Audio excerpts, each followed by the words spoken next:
first, let me thank you for sitting with me today. This is my first time visiting the Maldives, and it's been,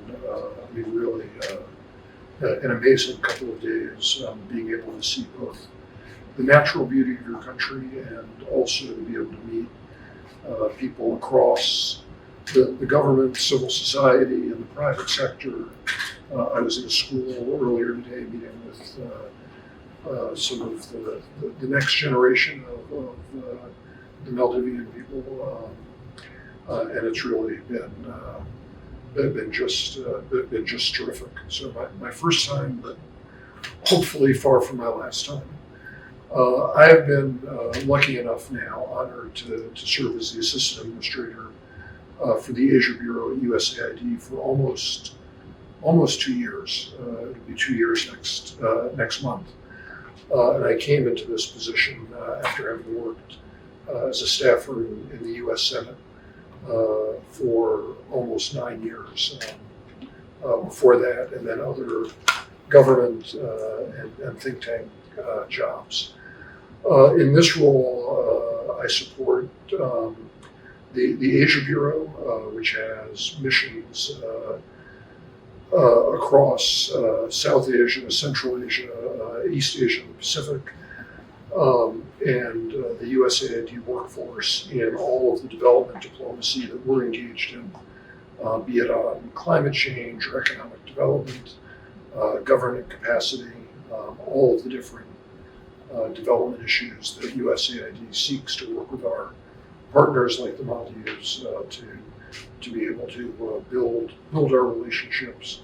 and build stronger and more sustainable and resilient societies. Well, as you know, the Maldives has been a strategic partner for the United States for close to 2 decades now, and helping to work with the people of the Maldives to build a more stable, resilient, prosperous society, and particularly society that has the government's capacity to deal with the challenges of climate change is one of our top priorities. As we think more broadly about how the United States can support our friends in the region as we seek to support a free and open Indo-Pacific community, the Maldives sitting in a key location across the trade routes that help to give this region such dynamism is a critically important partner. The Maldives is also, as you know, one of the 9 original countries of USAID's Democracy Delivers program, which looks to work with countries that are looking to consolidate democratic gains, not just because we happen to believe that democracy is a good form of government, but also because we happen to believe that democracy and the habits of democratic societies are absolutely essential to be able to drive sustainable economic growth and prosperity over time. And so demonstrating with your government and with the Maldivian people that democracy delivers and helps to create a more sustainable result, particularly when it comes to dealing with climate adaptation. That is another area that we have put a lot of focus on, and delivering those sustainable development outcomes. And lastly, I would offer, and again, you know this better than I do, the Maldives is on the front lines of climate change. And so being able to work with your government and your people as we all grapple with those new realities is another area that we have put a lot of time, thought, and effort into over the past several years. So over the past decade, USAID has invested more than $50 million here in strengthening governance capacity, looking to protect marine ecosystems and other vulnerable environmental priorities for the Maldives, and strengthening government capacity through programs like our public financial management work with your government. The memorandums of understanding that we just signed today and yesterday will add another $8.5 million to meeting our development objectives here, including for climate, on democracy, and on greater transparency and accountability, to make sure that our programs are delivering for the Maldivian people. So those are. I realize I covered a lot of ground, but that's the sort of work that we're trying to do in helping your government and the Maldivian people to meet their own development aspirations and goals. I think in the same way that you've learned, we have learned that as well. That climate change touches everything that we do in our development diplomacy. It's the through line that runs through all of our programs, and so here in the Maldives, as in other countries with other partners, we're looking to be able to work with the government, with local communities, with civil society, to be able to address locally led solutions for conservation, to be able to work with the private sector to develop innovative solutions that help to generate jobs and economic prosperity, even as it's protecting the environment from potential damage that the climate change can cause. We're working on waste management programs, including for ocean plastics. We're looking at ways in which we can work in and with schools here to help educate the next generation. I was just in a school earlier today where our Hello program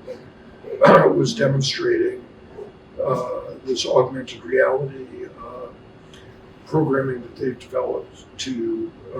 be able to educate Maldivian youth on climate change impacts, and it was inspiring to see the way in which the kids in the classroom were soaking up the material. The Hello has just started, so we're hoping, and I would say based upon what I saw in the classroom today, that it will help to lead to a greater understanding and appreciation of the challenges that we all face, and with that will lead to a more engaged population that will demand accountability, both from your government and from the international community, as we look to address climate change. One program that I would point to that we've supported here was our Regenerate program that over 9 years, it just ended the other year, helped to work with the Maldives to create 2 of the 3 biosphere preserves, helped to put 5,000 hectares under legal protection in 12 different areas, and taught us that it's not just a question of the amount of acreage that you have, either terrestrial or maritime, under conservation area, but what's really critical is that we have the management and governance capacity to make sure that at the local and national level, and with the international community, while making its contribution as well, that we're able to implement in a way that actually leads to critical environmental protection. So we're constantly working, experimenting, and engaging with local communities here to make sure that we're able to address the challenges of climate change. I would say that we certainly do. I mean, and look, the Maldivian people understand acutely, existentially, what the challenges of climate change are all about. As I offered earlier, the Maldives is you're on the front lines in the way that few places around the world are. And the leadership that the Maldives has provided to the international community, particularly in rallying other small island developing states to hold the global community accountable for climate change and make sure that we are all working together, each doing our part, has been really important. Look, I would not substitute my observations, from this visit with the wisdom of or for the wisdom of the Maldivian people. Again, I think the Maldivian people well understand the challenges of climate change and the need for all of us to act in more responsible and accountable ways as we look at our respective carbon footprints, where obviously a country like the United States has far more responsibility than a small island developing state like the Maldives, as we look at our individual actions when it comes to things like the use of single-use plastics, where, again, this is not just a question for the Maldivian people, but it's a global question. How do we change behavior to address those sorts of issues so that we can put ourselves on a more sustainable pathway? That's why some of our work, with the Hadogo program in the Logo program in the classrooms, I think is so important, because we need to all be undertaking broader public education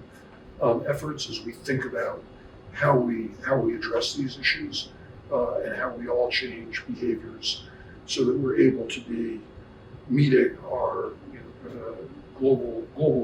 goals for sustainable development. Is there anything else that you want to include? Just to thank you for your time today, and perhaps through you to thank all of the people that I've had the pleasure and the honor to meet with over the past couple of days. I look forward to deepening the partnerships that we have with your government, with the local communities here, and to tackling with you together the shared challenges that we have. Thank you.